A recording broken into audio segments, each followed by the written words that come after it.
नमस्कार दोस्तों, जय Hind. Ashok best health care में आपका स्वागत है।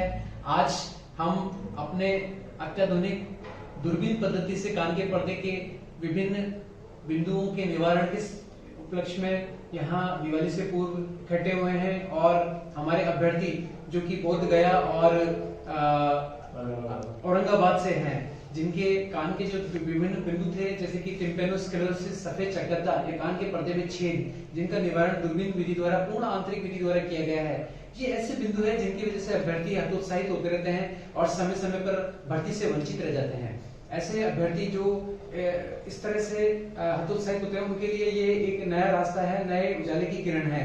वो अशोक बेस्ट हेल्थ केयर में आकर अपना उपचार करवा सकते हैं और इस आने वाली भर्ती में अपने आप को फिट करके सम्मिलित हो सकते हैं। और जिनमें भर्ती का जज्बा है, देशभक्ति के प्रति जागरूक है, देशभक्ति में समर्पण की भावना है, वो इस बिंदु को क्लियर करके आने वाली भर्ती में सम्मिलित हो सकते हैं। अब हम अपने विभिन्न अभ्यर्थियों द्वारा उनके व्यक्तिगत अनुभव जानना चाहेंगे कि जयपुर अशोक बेस्ट के आने के बाद में उनको कैसा महसूस हुआ और उनकी समस्याओं का निवारण किस संतोषप्रद रहा, और संतोषप्रद रहा तो किस स्तर पे रहा।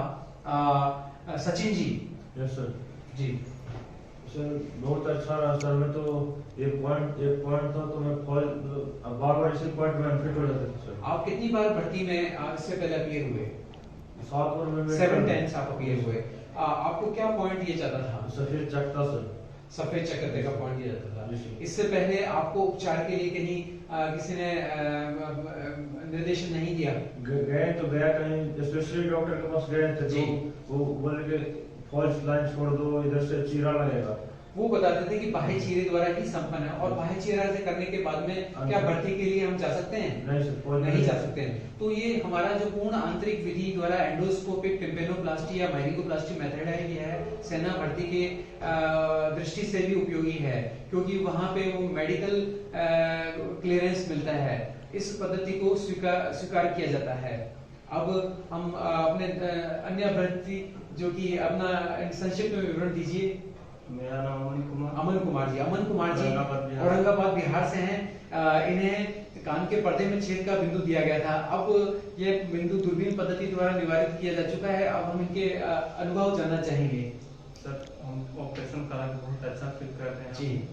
तो मुझे अब ऐसा लग रहा है कि अगले आने वाले बहाली में जी फौज में भर्ती हो सकते हैं। जी। इस ऑपरेशन के बाद में सामान्यतः है 1.5 से 2 महीने के बाद में, ये अभ्यर्थी द्वारा बार बार पूछी जाने वाला प्रश्न है कि हम कितने समय बाद पूर्ण रूप से फिट हो जाएंगे। तो इस जो बायोग्राफ्ट है, इसको अपटेक होने में, जो कि ऑटोग्राफ्ट है, अपनी आंतरिक शरीर का हिस्सा है, इसे पूरी तरह से अपटेक होने में, सीमेंट को डिजोल्व होने में लगभग 1.5 से 2 महीने का समय लगता है। और उसके बाद में यह पर्दा शरीर का एक अभिन्न अंग बन जाता है, जो बम के धमाके को भी झेल सकता है और अन्य विपरीत परिस्थितियों में भी कायम रह सकता है। तो अभ्यर्थियों के इसके संबंधित एक और प्रश्न है जो अभ्यर्थियों द्वारा बार बार पूछा जाता है कि क्या विशेष रखरखाव की आवश्यकता है। तो हमारा कहना है कि बस वो सब बातें जिनसे खांसी जुकाम की संभावना रहती है उससे बचना है, जैसे कि ठंडे तरल पदार्थों का सेवन, बर्फ इत्यादि का, कोल्ड ड्रिंक, आइसक्रीम का सेवन। एक सामान्य प्रक्रिया, सामान्य आप एक्टिविटी कर सकते हैं, डेली वॉक है, और 1.5-2 महीने बाद आप रनिंग भी स्टार्ट कर सकते हैं, क्योंकि रनिंग के बिना हमारी फिटनेस अधूरी रहती है। और कोई बिंदु जानते जो आप जानना चाहते हो प्रश्न के बाद में? खान पान के लिए आप सामान्य प्रोटीन डाइट जो एक एथलीट या एक युवा अभ्यर्थी को लेनी होती है वो लेना है। जैसे कि हम कैलकुलेट करते हैं 1 mg पर kg बॉडी वेट के हिसाब से हमें प्रोटीन की आवश्यकता है। अभ्यर्थियों को ये प्रोटीन की रिक्वायरमेंट बढ़ जाती है क्योंकि उनकी मस्कुलर एक्टिविटी बढ़ जाती है। तो वो जब वेट लिफ्टिंग करते हैं या हैवी एक्सरसाइज करते हैं तो ये बढ़कर के 1.5 से 2 मिलीग्राम पर kg बॉडी वेट, यानी कि लगभग हमें 100 से 140 ग्राम प्रोटीन डेली लेना होता है। सामान्य डाइट में हमारा प्रोटीन जो है लगभग 50 से 70 ग्राम रहता है, तो वो है अभी आने वाले 2 महीने के लिए उपयुक्त है, आप ले सकते हैं। और दाल भाजी वो सब आप आराम से ले सकते हैं।